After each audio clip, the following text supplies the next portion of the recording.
Jaysingpur बायपासवर petrol tanker पलटी, संशयाच्या भोवऱ्यात पत्र्याचे शेड.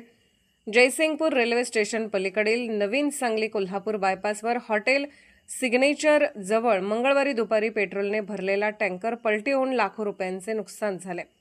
दुपारी 4 ते 4:30च्या सुमारास झालेल्या अपघातामुळे 2.5 ते 3 तास वाहतूक विस्कळीत झाली. सुदैवाने जीवितहानी टळली. चालकाने प्रसंगावधान राखत दरवाजाची काच फोडून बाहेर उडी मारून जीव वाचवला. जयसिंगपूर पोलीस, महामार्ग पोलीस आणि अग्निशमन दलाने तातडीने घटनास्थळी धाव घेत वाहतूक बंद करून परिस्थिती नियंत्रणात आणली. 2 क्रेनच्या मदतीने टँकर हटवण्यात आला. प्राथमिक माहितीनुसार ओव्हरटेक करताना चालकाचा ताबा सुटल्याने टँकर चरीत जाऊन पलटी झाल्याचे सांगितले जात आहे. मात्र स्थानिकांनी वेगळाच दावा केला आहे. काही प्रत्यक्षदर्शीनुसार टँकर अपघातापूर्वी घटनास्थळालगतच्या एका पत्र्याच्या शेडमधून बाहेर पडताना दिसला होता. त्यामुळे अधिकृत कारणावर संशय व्यक्त होत आहे.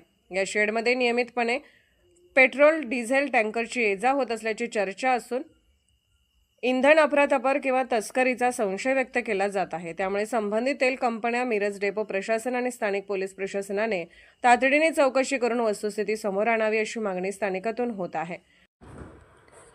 पोलीस ऑफ इंडिया न्यूज चॅनलला लाईक करा, शेअर करा आणि सबस्क्राईब करा.